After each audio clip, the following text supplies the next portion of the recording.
Donc, parlons de sport. Comme les interventions que nous avons entendues tout au long de la journée l'auront démontré, Internet et les médias sociaux occupent dorénavant une place importante, non seulement dans nos vies, mais également dans nos récits. Et je voudrais ajouter à la liste des œuvres présentées jusqu'à présent 3 exemples, soit respectivement le roman de Jean-Philippe Barry-Guérard, Sport et divertissement, le recueil de poésie Dimanche de Jérôme Barry, tous deux publiés aux éditions de Ta Mère, que j'ai choisi non seulement parce que je fais partie de la famille, mais aussi pour me permettre la petite blague un peu cabochonne de mon titre, et la performance installation Anamnèse de Fabrice Masson-Goulet, sur laquelle je m'arrêterai plus longuement.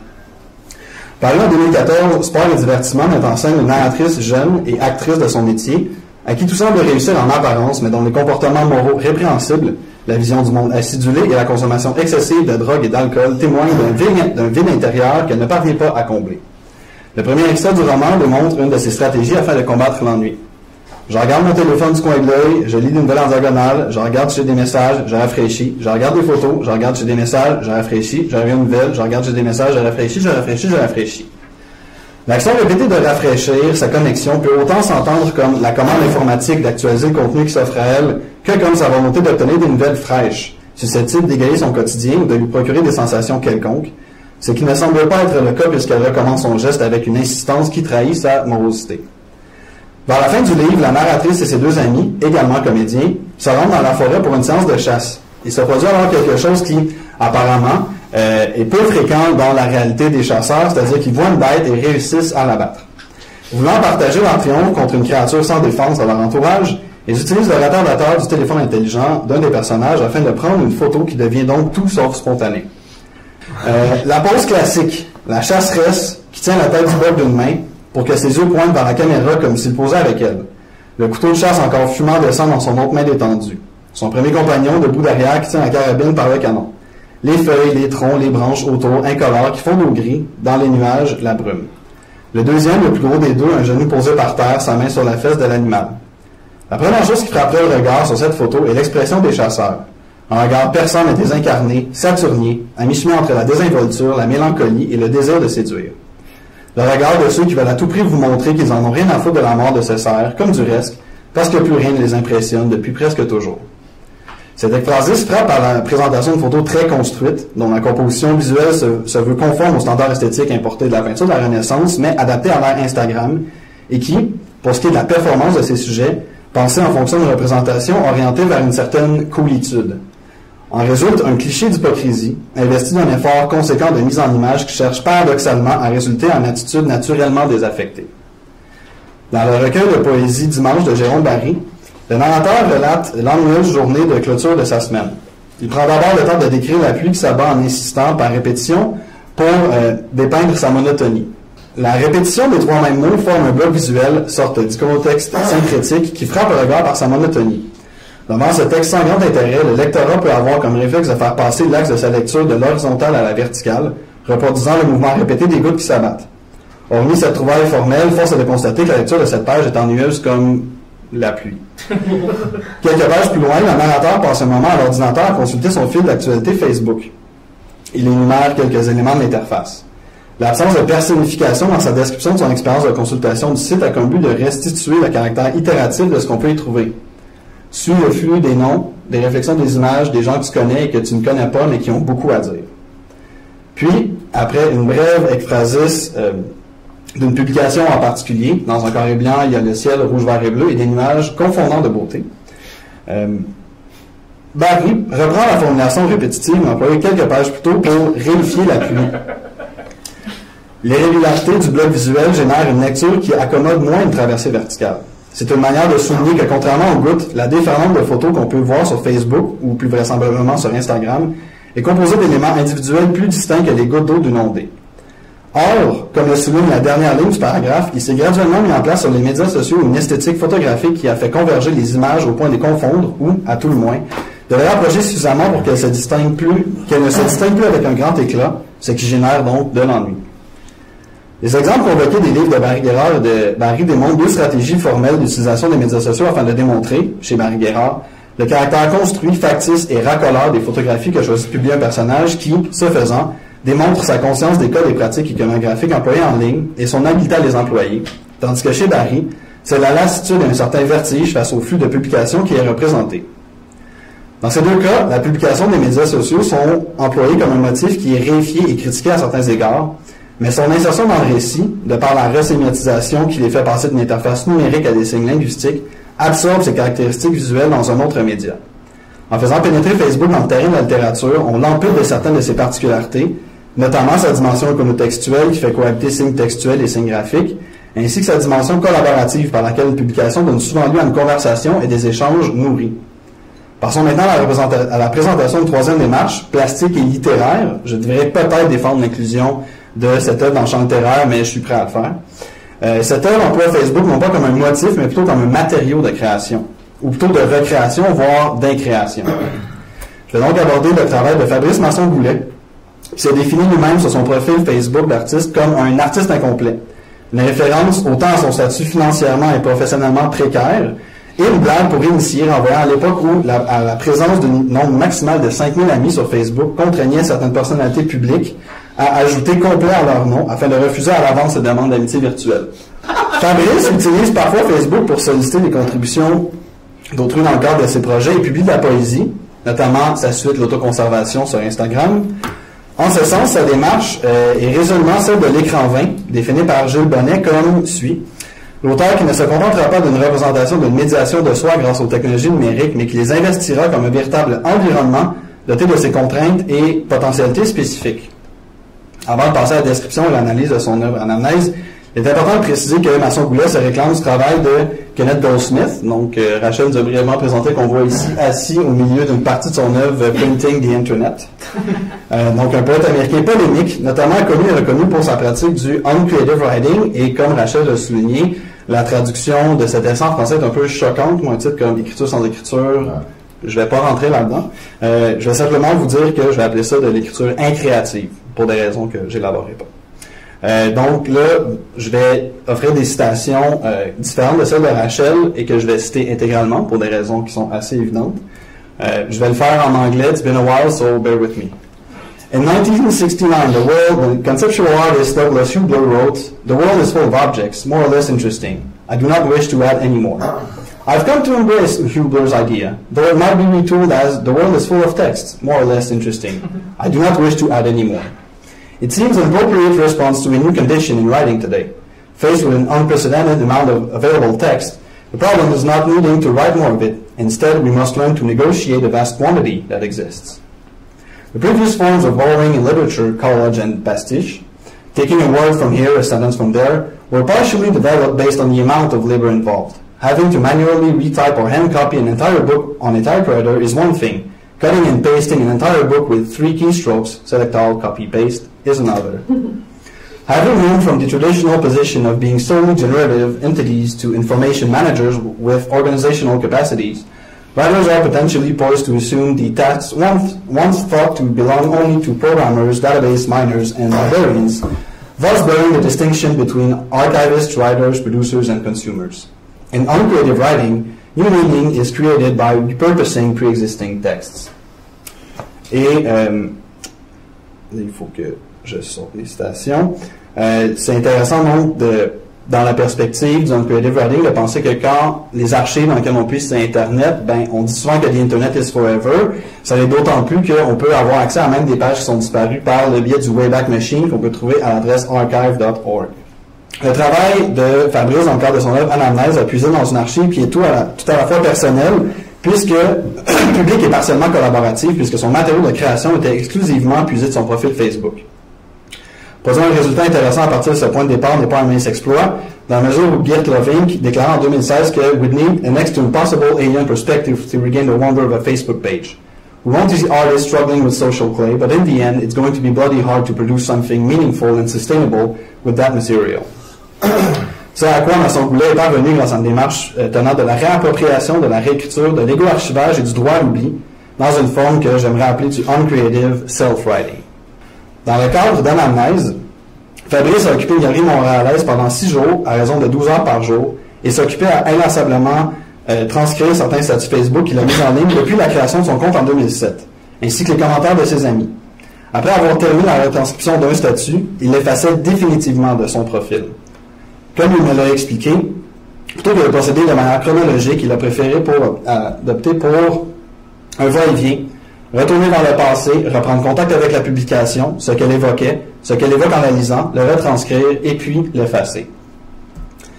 Ce retour dans les archives de ces publications Facebook est antinomique de la pratique usuelle des médias sociaux puisque, comme l'explique Alexandre Coutan, pour l'individu souhaitant exister sur ces réseaux, il faut renouveler sans cesse sa participation, quitte à accorder peu d'attention aux traces passées.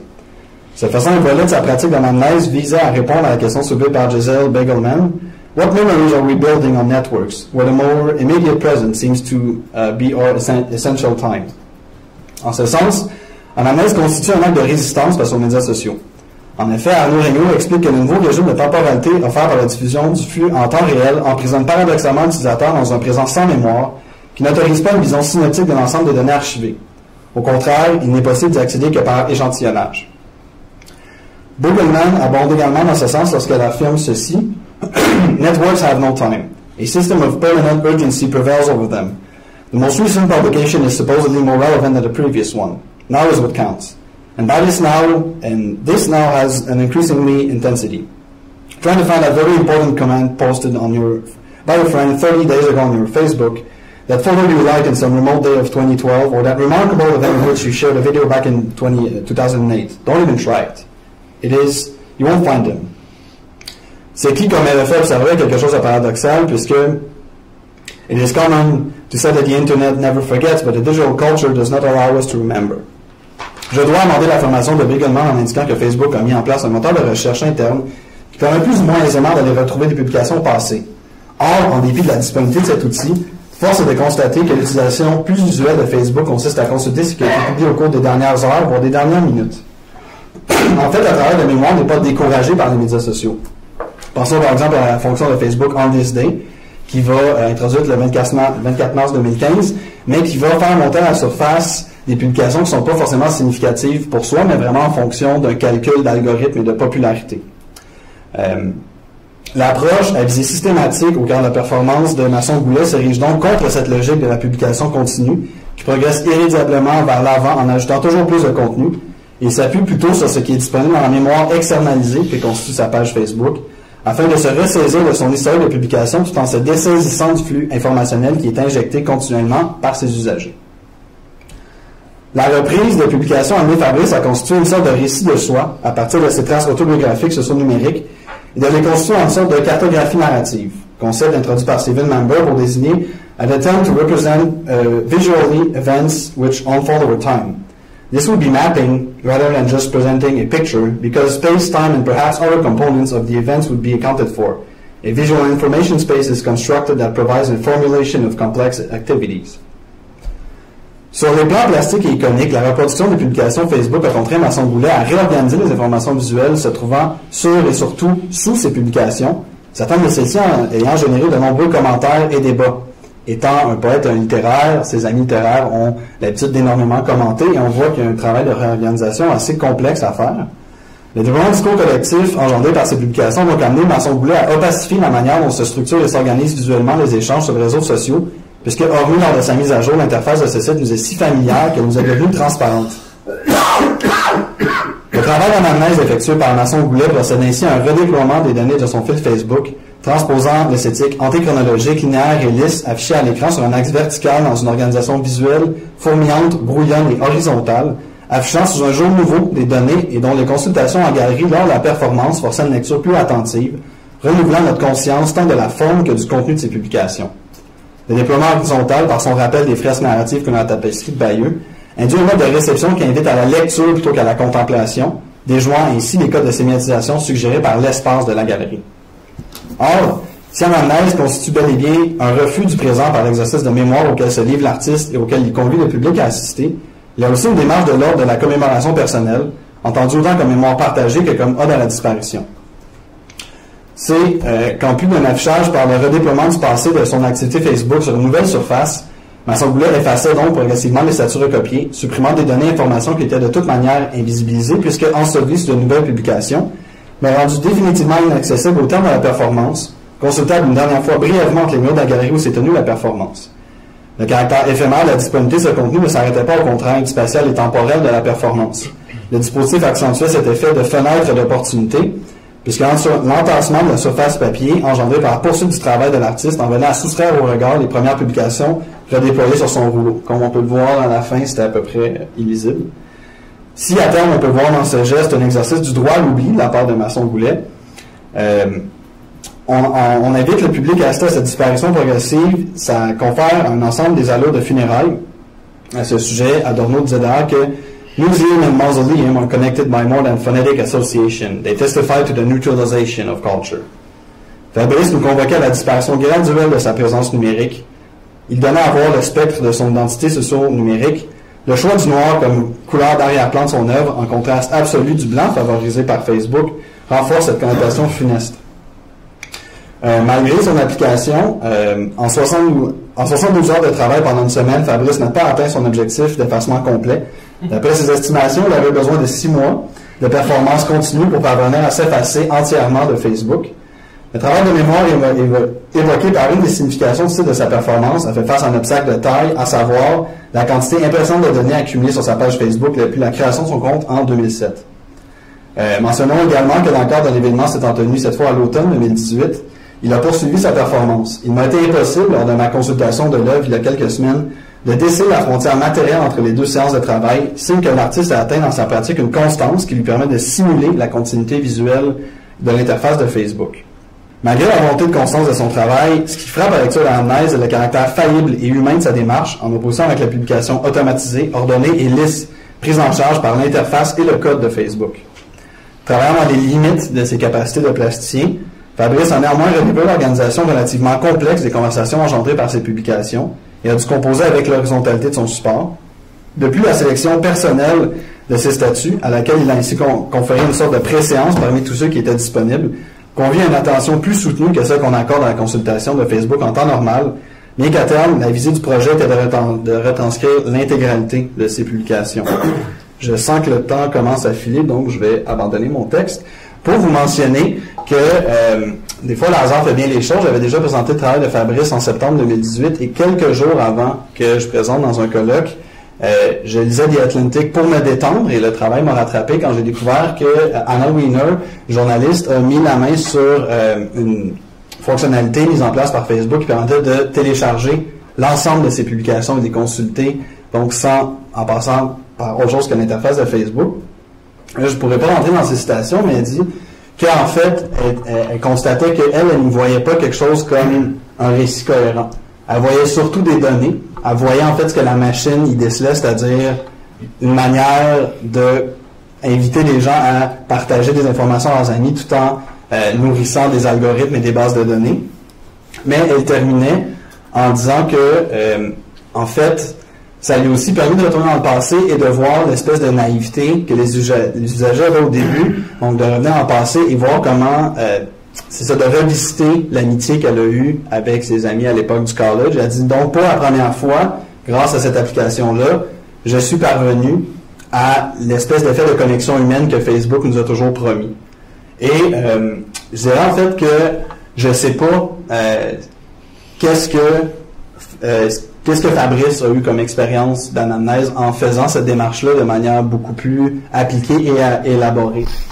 Je sais par contre que, contrairement aux œuvres aux extraits des romans et du recueil de poésie que j'ai lu, qui donc avaient un discours critique, donc que j'ai pu vraiment aborder de manière plutôt herméneutique, quand je suis allé voir la performance de Fabrice, je suis tombé sur un statut où j'avais commenté.